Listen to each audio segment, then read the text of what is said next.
의원님은 충남 공주시 부여군 청량군 출신 5선 국회의원으로 20대 첫 원내대표를 맡으셨습니다. 정진석 의원님의 발제를 박수로 청하겠습니다.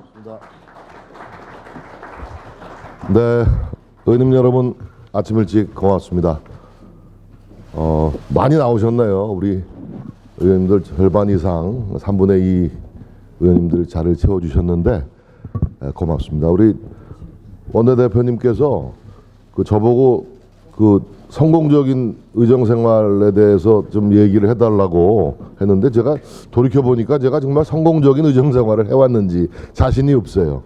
예, 자신이 없고 제가 무슨 공부가 깊은 사람도 아니고 어떻게 하다 보니까 5선을 하게 됐는데 여러분 앞에 나와서 이렇게 무슨 큰 대단한 얘기를 드릴 수 있는 입장도 못 돼서 사실 좀 쑥스럽고 좀 송구스럽습니다.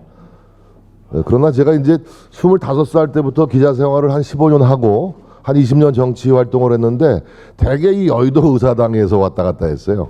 12대 국회부터 출입 기자를 하다가 제가 나이 40이 돼갖고 정치를 한 지 20년이 됐는데 제 나름대로 뭐 느꼈다고 할까, 뭐 체득했다고 할까 이런 것이 의원님 여러분들 의정사 활동 시작하시는데 도움이 될지 모르겠습니다만 뭐 제가 말씀드리는 게 다 옳은 얘기는 아닐 거예요. 취사 선택은 의원님들이 하시면 됩니다. 예. 선거를 위해서 우리가 준비를 합니다. 정치를 할 때.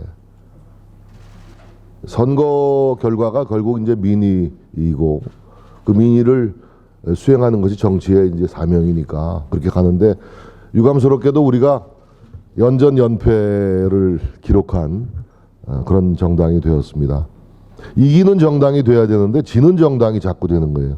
2016년 총선 패배하고 17년 대선, 18년 지방선거, 이번 4.15 총선에 이르기까지 4연패를 기록했어요. 제 기억에 4연패를 한 기억이 없습니다. 제가 12대 국회 때부터 국회 출입기자를 했었는데 거의 그런 기억이 없어요.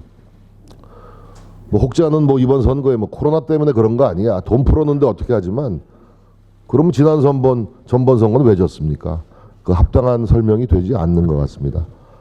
결국은 패인은 우리 스스로 찾을 수밖에 없다 이렇게 생각을 했는데 오늘 의원님들께 무슨 말씀을 드려야 될까라고 하다가 우선 제목부터 정해보자고 할 때 제가 스스로 변화를 두려워 말자, 우리 함께 변동하자 이렇게 제가 정해봤습니다.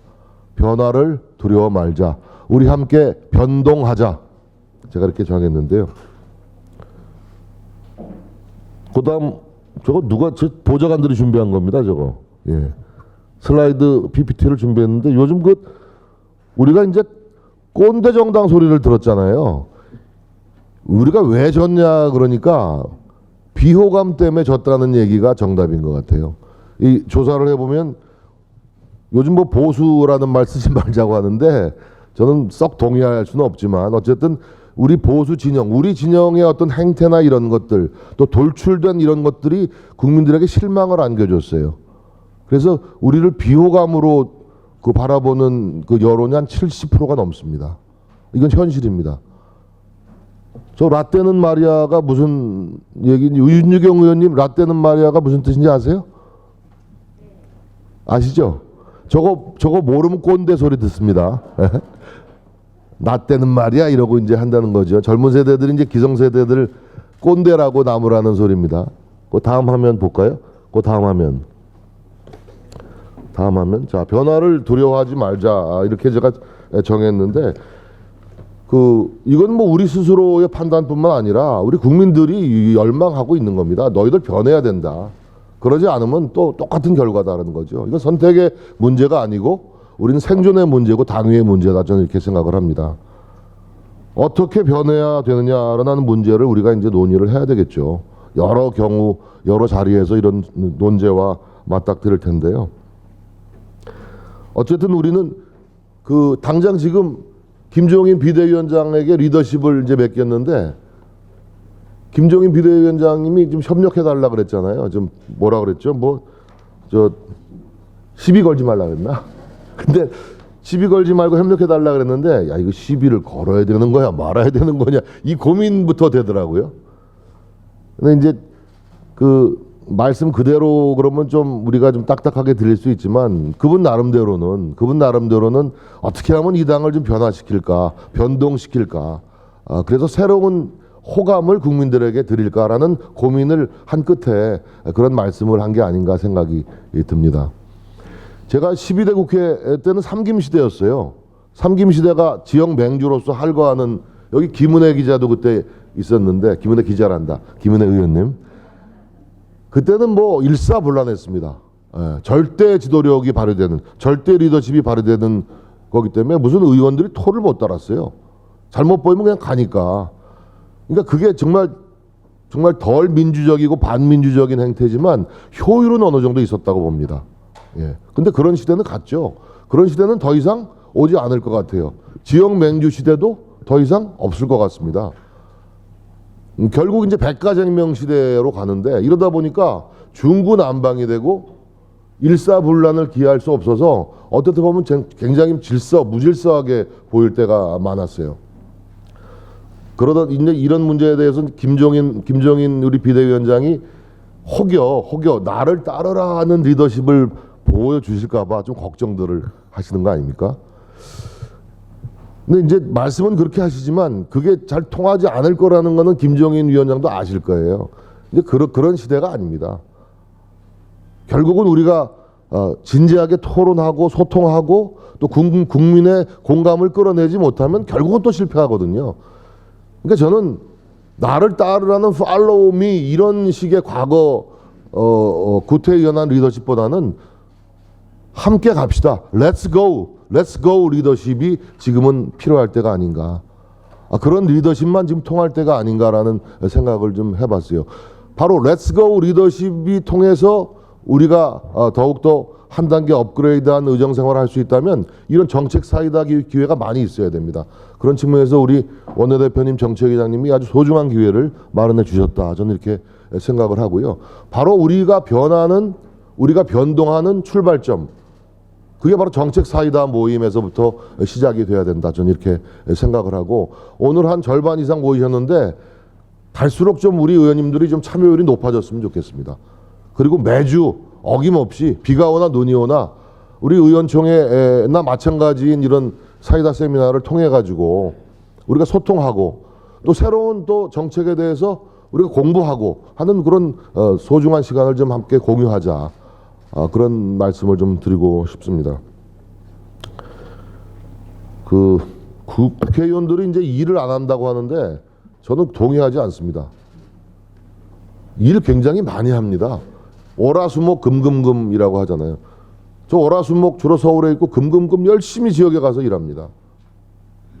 지금 저 지역 조직을 재편하고 있는데 젊은 조직 또 여성 조직으로 탄탄하게 좀 바꾸고 있습니다. 3개 시군의 지역인데 그동안 나가서 60대를 주로 만났다면 이젠 40, 50대를 만나려고 노력하고 있습니다.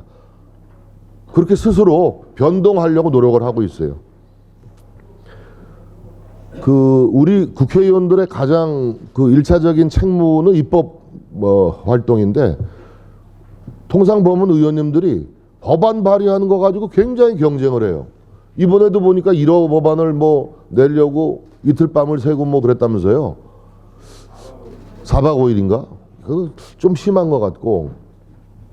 근데 저도 이제 법안을 발의하고 경쟁에 나서봤지만 한때는 언론이 법안 발의 건수를 가지고 의정 성적표를 매긴 적이 있었어요. 여기 언론인들 많이 계시지만 요즘은 좀 그렇지 않고 양보다는 질이라 이게 질. 그리고 법안이라는 게 의원님 결국은 규제 아닙니까? 규제 혁파해야 된다고 얘기하면서 또 법을 계속 만들어내는 거는 규제를 또 계속 양산해내는 거란 말이에요. 이 이율배반적인 측면이 또 있어요. 그래서 꼭 국민들에게 필요한 법안을, 정말 질 좋은 법안을 만들어내는데 염두를 둬야지 이 양으로만 승부하겠다, 이거는 결국은 큰 공감을 얻기 어렵습니다. 예, 그래서 그런 점, 결국 법안은 규제고, 규제 많이 생기는 법안보다는 정말로 아주 알찬 내용의 국민들이 공감할 수 있는 법안을 창안해내고 통과시키는 것. 대개 보면 법안 발의는 많이 한 의원들이 그 법안들 통과가 잘 안 돼요. 그냥 자동 폐기되는 경우가 많다고요. 그래서 그런 점을 좀 염두에 두셔야 되겠다. 그리고 야당 의원실은 밤늦게까지 불이 밝혀져 있어야 됩니다. 윤미향, 패륜 현안에 대해서 왜 당내 최고참인 제가 얼라태갖고 뛰어서 막 보도자료를 내고 해야 됩니까? 여러분들 하셔야 됩니다. 올코트 프레싱 하셔야 돼요. 올코트 프레싱. 야당이 할 수 있는 게 뭐예요? 야당의 일차적인 책무가 정부 여당을 견제하고 감시하고 감독하는 거고 비판하는 것인데, 그러려면 여러분들 권한을 행사하셔야 돼요. 여러분들 지금 여기 초선 의원님들 많이 계신데 자료 요구 정부 부처에 하신 의원님들 한번 손 들어보세요. 자료 요구 하셨어요? 몇 분 안 계시잖아요. 왜 안 하세요? 여러분 하셔야 됩니다. 계속 집요하게 자료 요구 하셔야 돼요. 거기서 해답을 찾으셔야 됩니다.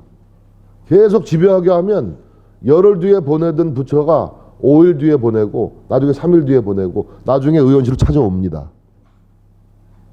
여러분들 의원 선서한 다음에 의원이 아니에요. 이 여러분들 의원 임기는 시작됐어요. 이미. 국민들의 그 여러분들에게 위임한 권한을 행사하셔야 됩니다. 이 커런트 이슈에 대해서 현안에 대해서 여러분들이 올코트 프레싱으로 나서야 돼요. 지도부만 무슨 뭐 저 대여 투쟁하고 문제 제기하고 합니까? 여러분들 개개인이 다 헌법기관이고 모든 현안에 여러분들이 관심을 갖고 있는 정도가 아니라 꿰차고 계셔야 돼요. 여러분들 지역구에 가서 정치는 정견으로 말로 얘기하는, 물어보면 대답하셔야 됩니다. 현안에 대해서. 경제고 뭐 사회고 뭐 안보 문제고 외교 문제고 기본적으로 언론에 나는 현안들은 꿰차고 계셔야 돼요.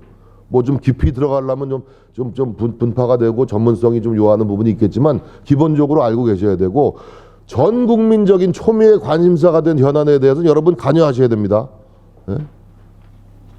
조수진 의원님 파고 들어야 돼요. 파이팅 있죠, 파이팅. 그 당장 조수진 의원이 논평 나와야 돼요. 왜 논평은 대변인만 합니까? 여러분 SNS에 왜 여러분 개인 논평 왜 안 올려요? 여러분 개개인이 헌법기관이고 국회의원인데. 왜 정미향이 건 가지고 최고참인 정진석이 이름만 계속 나오냐 이거 신문에. 여러분 반성하시라 이거예요. 여러분 같이 싸워야 됩니다. 올코트 프레싱 해야 돼요. 올코트 프레싱. 맞습니까, 대표님? 그렇게 가셔야 된다고 저는 생각합니다. 그래서 의원실, 특히 야당 의원실은 밤늦게까지 저는 일해야 된다고 생각해요. 여긴 야전 벙커처럼 운영하셔야 됩니다. 무슨 의원들 의전 챙겨주는 그런 비서관, 보좌관 필요 없어요. 여러분 같이 대여 투쟁하고 싸우고 비판하고 문제 제기하고 여러분들 아이디어 내고 이런 어떤 정말 최전선의 벙커 역할을 해야지, 그런 어떤 그 사명감을 좀 우리 보좌진들에게도 심어줘야 된다고 생각하고요. 그 뭐 보수 재건 얘기를 하니까 또 이게 또 요새 보수 얘기를 하니까 난 보수가 좀 불쌍한 느낌이 드는 거예요. 요새 이게 보수가 이게 지청구를 하도 많이 맞고 공매도 많이 맞는 것 같아서 저는 사실 나는 보수다라고 얘기를 해온 사람이거든요. 우리 좀 뭐 여기 우리 의원총회 할 때 백보드에 좋은 얘기 많이 실렸잖아요. 에? 우리 자유, 우리 핵심 가치인 자유, 공정, 책임, 뭐 공동체, 헌신, 배려, 뭐 이런 좋은 우리 보수의 정말 소중한 가치들을 우리가 실현하기 위해서 정치를 하는 거니까. 근데 아까 말씀드렸다시피 현실은 보수에 대한 비호감도가 높아요. 저는 이렇게 결론적으로 우리 보수를 살리고 지키기 위해서라도 우리가 변해야 되겠다라는 말씀을 드리고 싶습니다. 내가 깜짝 놀란 얘기가, 제가 40대 젊은 친구한테 들은 얘기인데, 이 친구 저 연세대학교 나온 친구인데 이번에 그 1번 찍었다 그러고, 우리 지역에 있는 친구예요. 1번 찍었다. 나 정진석 의원 개인은 좋은데 솔직히 정당이 마음에 안 들어서 1번 찍었다. 그래서 얘기해보라고 그랬더니 꼴보수 생각이 나는데, 진보는 자기 싫어한대. 진보. 자기는 중도 쪽을 원했다는 거예요. 중도 쪽. 중도 쪽. 중도가 조금 더 좀 이념적으로 치우치지 않고 실용을 얘기하고 상식을 얘기하는 것 같아서 자기는 중도를 원했는데 중도 정당이 더불어민주당인 것 같다 이거예요. 진보는 정의당이고 우리는 보수고. 그러니까 젊은 사람들한테 중도로 인식이 되는 더불어민주당이 말이죠. 야, 이게 좀 가슴을 때리는 그런 지적이었거든요. 우리가 조금 좀 여기서 좀 기술적으로 좀 생각을 해야겠다 생각을 했습니다. 결국은 이제 우리의 비호감도를 호감도로 바꾸기 위한 노력들을 이거 이제 해야 된다는 것이죠. 뭐 여러 가지 있을 수 있겠죠. 그동안 지적되어 왔던 것들. 결국은 좀 보수의 품격을 높여달라는 거 아니겠습니까? 뭐 막말하고 뭐 그냥 진지한 어떤 토론이 아니라 뭐 그냥 갑자기 언성을 높여서 막 완력을 쓰는 것 같은 행태를 보이고 말이에요. 이건 정말 말도 안 되는 이야기죠. 비상식적이고 몰상식적인 행태를 보일 때가 있어도 눈살을 찌푸리게 그런 거 하면 안 되는 그런 거 보여주는 정치인은 이제 살아남지 못합니다. 그러니까 지금 우리는 어떻게 해야 돼? 더 똘똘해져야 되고 더 민첩하고 기민해져야 되고 그리고 우리가 싸우기 위해서 숫자가 적으니까 더 하나된 힘을 만들기 위해서 노력을 해야 돼.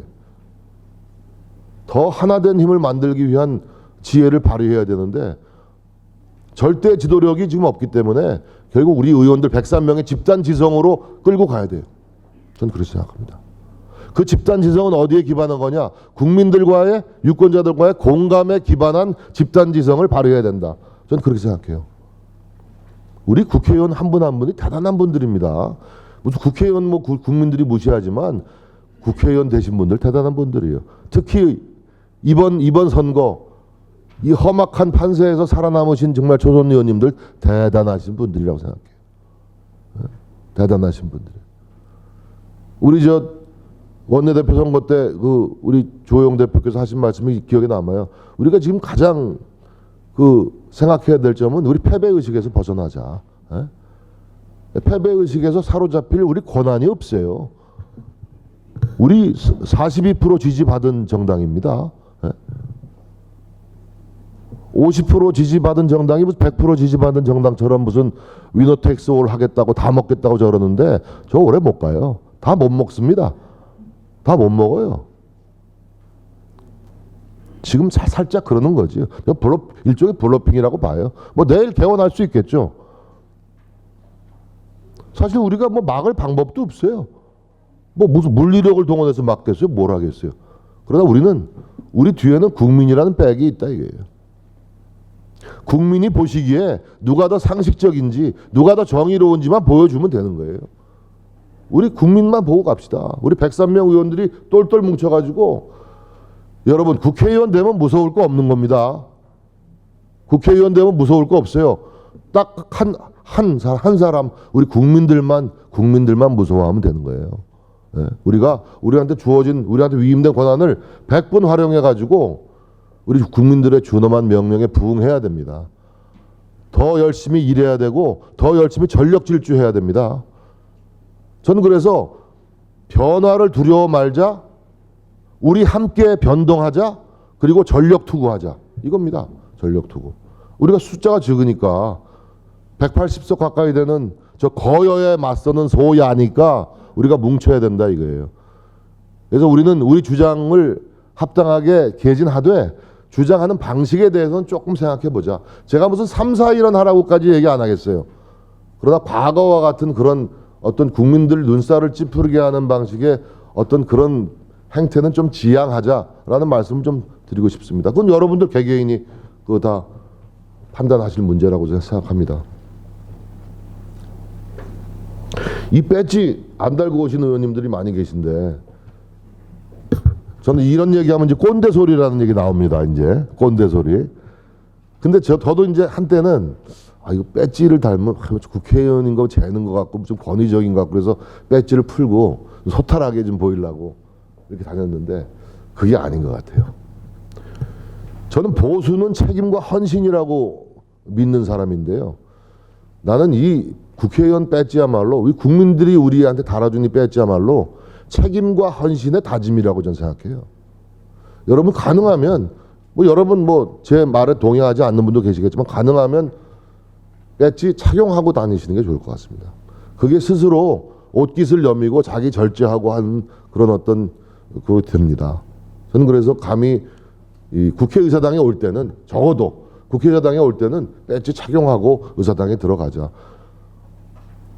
영국 미국 의회도 말이죠. 자유분방하게 옷차림 하다가 의사당 올라갈 때 의관 정지하고 갑니다. 그 사람들. 국민에 대한 최소한의 예의고 도리다 이거예요. 그래서 저는 뭐 그런 제 주장인데 뭐 제 생각인데 여러분 뭐 그건 여러분 판단에 맡기겠다. 뭐 이제 그 보수에 대해서 이제 여러 가지 논란이 있을 수 있고 다른 견해들이 있을 수 있습니다. 근데 저는 그 이번에 우리 보수 진영이 왜 이렇게 비호감의 대상이 됐느냐고 할 때 보수의 가치가 실패한 건 아니다. 그렇죠? 아까 제가 나열하고 여러분들이 동의했던 그러한 소중한 가치들이 실패한 게 아니라 보수 정치가 실패한 거예요. 보수 정치인들의 행태가 실패한 거고. 그러니까 우리는 계속 보수 가치를 지켜나가야 되는 것이죠.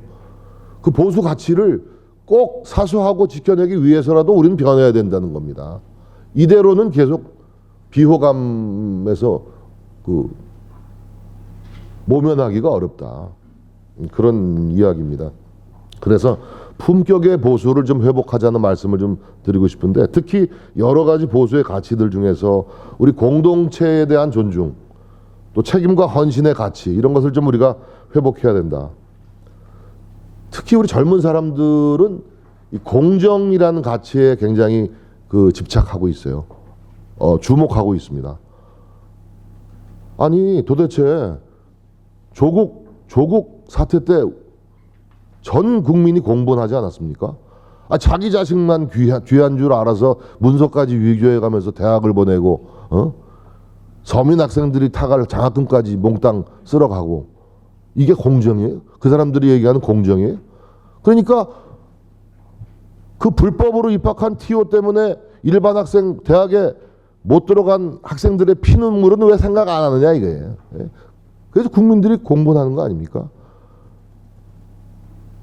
아니 위안부 할머니 사연 팔아가지고 이속 챙기는 윤미향 이 폐륜에 대해서 국민들이 공분하고 있는 거 아닙니까? 이건 공정하지 않거든요. 정의롭지 않다 이거예요. 그래서 우리가 더 너희들보다 공정하고 정의로운 우리 족속이고 공정하고 정의로운 우리 결사체고 그런 무리들이라는 걸 국민들에게 보여주면 됩니다. 국민들이 우리 다시 보게 만들어야 됩니다. 그러기 위해서는 우리가 더 낮은 자세로 책임과 헌신의 가치를 회복하자 이런 말씀을 드리고 싶습니다. 제가 선거 때 처음에 막 문재인 심판론을 일으키려고 막 하는데 호응이 그다지 없더라고요. 그래서 제가 조금 좀 바꿨어요. 작전을. 경제 얘기만 막 했습니다. 경제 얘기. 그러니까 우리 경제를 이끌어온 정당은 보수 세력이지 않습니까? 그렇잖아요. 그러니까 우리는 경제를 잘하는 쪽입니다. 우리가 저 사람들보다는 경제 실력이 강합니다. 이 얘기를 막 했고 두 번째는 공정 얘기를 했는데 제가 그랬어요. 조국이가 오르면 1번 찍어라. 추미애가 오르면 1번 찍어라 그랬어요. 그러나 윤석열이 오르면 2번 찍어라. 근데 그 얘기 계속 하고 다녔습니다.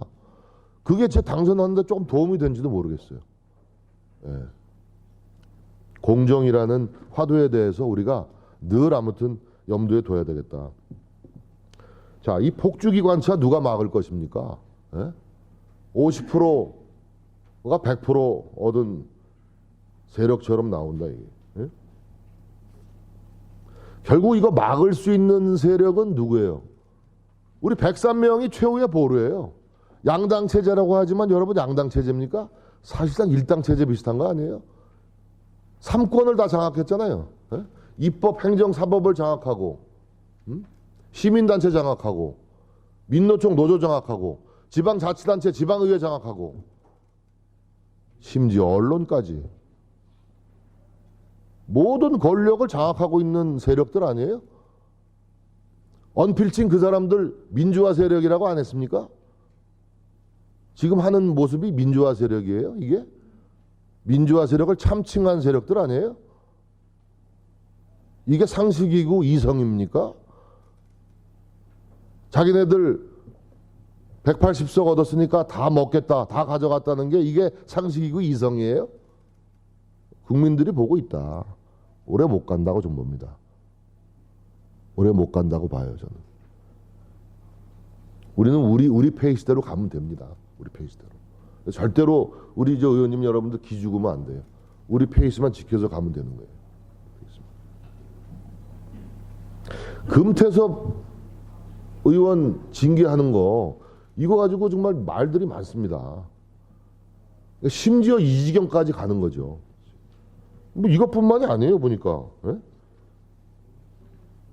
무슨 뭐 노무현 대통령 때 이미 결론 난 칼기 폭파 사건도 재조사하겠다는 거 아니에요?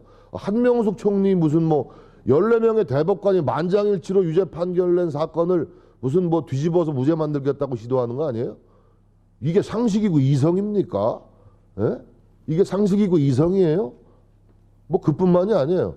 뭐 현충원에 있는 무슨 친일파 묘지 파내겠다고 뭐 하면서 백성엽 장군, 우리 전쟁 영웅, 대한민국을 구해낸 백성엽 장군 공격하지 않습니까?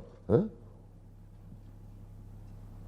뭐 이를 말할 수가 없어요. 여기에 우리가 어떻게 대응해야 됩니까, 여러분?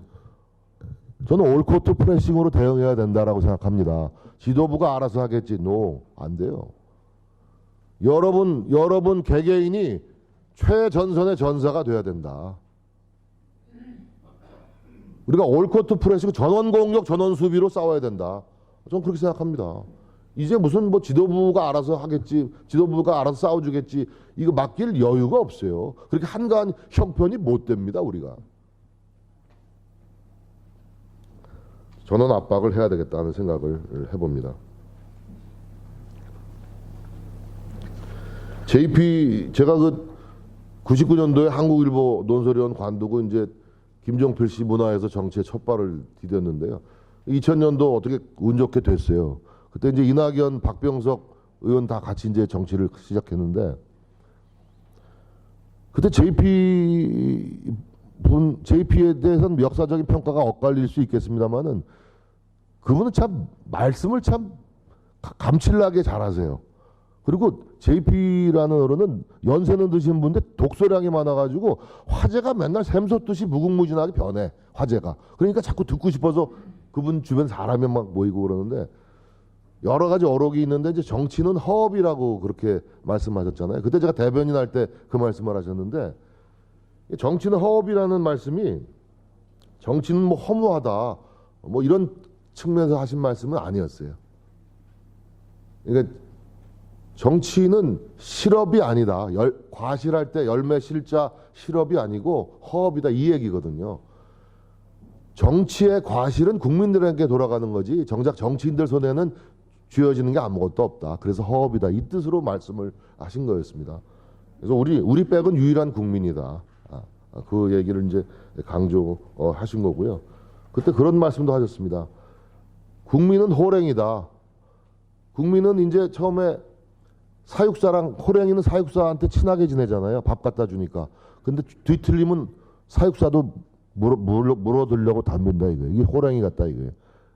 늘 그런 국민들을 아무튼 의식을 하라, 이렇게 말씀을 하셨는데, 제가 그냥 기억에 남는 어록이라서 말씀을 좀 드렸습니다. 아까 말씀드렸던 국회의원의 자료 요구권 발휘하셔야 됩니다. 국회법 제128조에 명시된 여러분들 고유의 권한입니다. 그 권한은 국민들이 여러분들에게 위임한 권한입니다. 피감기관 정책 활동에 문제가 없는지 항상 24시간 감시하는 그런 두 눈을 부릅뜨고 계셔야 된다. 여러분들 권한을 최대한 활용해. 우리 야당이 할 수 있는 툴이 이거밖에 없어요. 뭘 해요? 앞으로 무슨 장외투쟁도 그 좀 쉽게 못하는 거 아니에요. 네? 크게 공감을 못 줬으니까 결국은 이거 여러분들 권한을 행사해서 지방자치단체, 중앙정부 모든 기관에 대해서 자료 요구하고 속속들이 견제하고 감시감독할 여러분의 권한, 여러분들 이 일을 여러분들에게 일값을 하는 겁니다. 여러분들 밥값을 하는 것이고, 그것이. 그거에 의해서 그 비서관들, 보좌진들이 그 최일선 벙커에서 활발하게 돌아가야 됩니다. 그리고 의원님들이 보좌관들, 비서관들 하는 일을 확인하셔야 됩니다. 확인하셔야 돼요. 뭐 재미없는 얘기만 너무 하는 것 같아서 뭐 절 도움이 되는 말씀들을 못 드렸는데, 제가 이제 기자 출신이라서 그리고 여러분들 그 기자분들하고 많이 이제 좀 친하게 지내시라는 말씀 좀 드리고 싶고요. 이게 여기 기자분들 많이 계신가요? 기자분들 많이 계셔도 조심스러운데 그래도 자기 정치인은 정견을 언론을 통해서 국민에게 전달하는 거 아니겠어요? 그러니까 우리 언론이라는 수단은 정말 굉장히 소중하고 중요한 수단인데 저도 기자 생활을 한 15년 해봤습니다만 이 말 많이 하고 자기 잘난 체 하는 정치인이 제일 꼴불견이라 이게. 그 기자들한테 주로 기자들이 정보가 또 많잖아요. 그러니까 기자들 얘기를 좀 많이 들어주세요. 여러분들이 막 말씀을 먼저 전달하기보다는 기자분들 말씀을 가급적 많이 들어주시는 그런 습관을 들이면 좋아요. 그리고 모든 기자들이랑 친해질 수가 없습니다. 제가 이 국회에 등록되어 있는 기자들만 해도 수천 명이에요. 한 1,500명 정도 됩니다. 제가 그 국회 사무총장에서 알아요. 실제로 출입하는 기자들은 몇백 명이지만 한 1,500명 정도가 등록되어 있다고. 다 몰라요. 기자분들 이름도 모르고. 그렇지만 꼭 자기하고 좀 친한 기자분들이 좀 사귀어 놓으실 필요가 있어요. 그래야 빨리 자기의 어떤 메시지를 전달하는 통로가 필요할 때 도움을 받을 수가 있습니다. 예. 내 편을 만들려면 이야기를 좀 많이 좀 들어주십사 하는 거고. 그리고 소셜미디어를 많이 활용하고 가급적 자기가 직접 자기 의견을 좀 소셜미디어에 게재하는 훈련을 하셔야 되고요. 저도 이거 못 고치고 있는데 지역구 행사 사진 같은 거 자꾸 올리지 말라고 페이스북에. 근데 이거 저도 자꾸 올리게 되더라고요. 안 올리면 손해보는 것 같아서 계속 올리는데 이거 큰 효과는 또 없어요. 예. 효과는 크게 없더라고요. 예. 그리고 우리 김성원 의원님에 대한 기사를 누가 써주시면 꼭 기자분한테 전화 드리십시오. 예? 그래서 써줘서 고맙고 잘 봤다고 말이죠. 이렇게 관심을 표명해주면 기자분들이 좋아합니다. 기자들은 자기가 쓴 기사를 인정해주고 보아주는 걸 제일 좋아하거든요. 그리고 좀 마음에 안 드는 기사가 나갔잖아요. 그러니까 문제 제기하실 수 있고 좀 컴플레인 할 수 있는데 너무 심하게 하지 마십시오. 이미 나간 걸 어떻게 해. 기사라는 게 한번 나가면 주워 담기가 굉장히 어렵습니다. 근데 이건 결정적으로 잘못됐다. 이거 따져야죠. 정정보도 요구해야 되지만 그렇지 않고 이게 그냥 지나가도 무방할 정도면은 그렇게 거칠게 기자들한테 항의하지 말았으면 좋겠어요. 예. 무슨 말씀인지 대충 이해하시겠죠? 예, 그래서 기자분들하고 좀 돈독한 관계를 좀 이렇게 유지해서 여러분들의 메시지가 여러분들의 정견이 국민들에게 시적절, 적재적소, 적시적소에 전달될 수 있는 수단을 확보해 놓으시라라는 말씀을 제가 드리겠습니다.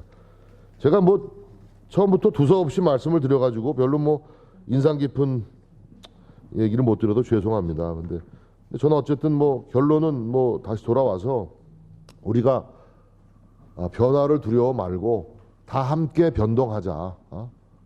우리의 가치를 지키기 위해서 또 지는 정당이 아니라 이기는 정당이 되기 위해서 우리는 변화해야 된다라는 말씀을 좀 드리고 싶습니다. 그리고 우리의 리더십은 결국 우리 집단 지성으로 극복해내는 우리 렛츠 고 리더십, 다 함께 가는 그런 리더십으로 우리 미래통합당이 전진하게 될 것이다라는 생각을 갖고 오늘 이 미래통합당의 첫 의원님들 모시고 한 조찬 사이다 세미나가 우리 새로운 변화의 출발점이 되기를 바랍니다. 고맙습니다. 예.